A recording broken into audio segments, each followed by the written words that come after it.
Bona nit a tots els assistents en aquest 8è concert. Hagués sigut el nostre desig personal poder portar en presència física a una de les persones que més coneix Gundi, com és en Francesc Cortadellas. T'agraeixo la teva invitació per dir-me: Francesc, aquest any podràs estar amb nosaltres a l'auditori.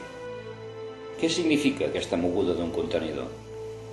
Així, resumint una miqueta, una vegada surt ja del port de Barcelona, això vol dir molt treball previ i de pas potser alguns que han carregat contenidors estaran aquí a la sala. Us vull donar les gràcies. El primer obstacle és que el contenidor que s'ha de descarregar es queda dormint allà, al port de Duala. Llavors s'ha d'embarcar amb un tren fins a Gaundere. Si arriba sencer a Gaundere, perquè hi ha màfies que saben el que hi ha als contenidors i que en el trajecte entre Duala i Gaundere pot passar que se li faci un forat pel sostre, que vulguin una sèrie de coses que saben que estan allà dintre. Suposant que arriba a Gaundere, s'ha d'esperar un camió, una plataforma d'aquestes amb un camió remolc que anirà cap a Jamena. I llavors arriba a la duana de Jamena, el que suposa altra vegada canvi de vehicle. Surt de Jamena, es fa tota la carretera. Gràcies a Déu, en aquests últims mesos, per dir-ho així, arribem a tenir carretera asfaltada fins a Cunra. Podem arribar a fer bé gairebé 700 quilòmetres de carretera. En aquesta situació s'arriba a Gundi, i allà és on hi ha la trampa mortal de 56 quilòmetres de pista, plena de sots, plena de sorra, plena d'aigua.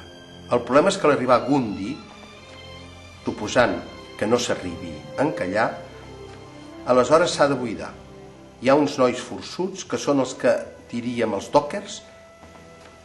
Hi ha una brigada d'aquestes, gent de confiança, es fa el reclutament i venen els dockers, encarregats de baixar el contingut del contenidor. Es fa una cadena i cal anar baixant paquets, baixant paquets, baixant paquets. Quan arriba un material pesat, un grup electrogen que s'ha d'aconseguir comprar a Espanya, que s'ha de baixar, o un aparell d'esterilització que pesa una tonelada i que també s'ha de baixar, sense que es trenqui. Ens va arribar un toro en el darrer contenidor i ens ha anat la mar de bé. Un aparell que permet aixecar pesos, empenyar-los i baixar-los. És una història que realment en Francesc l'ha explicat molt gràficament, però aquestes històries a vegades duren. Poden durar de 6 mesos a un any, perquè surt un contenidor i des que arriba una altra vegada. Si podries dir adeu en llengadai? Inkermolapia de Nigeriga o moye baya jo sanga auditorium o madem paya inam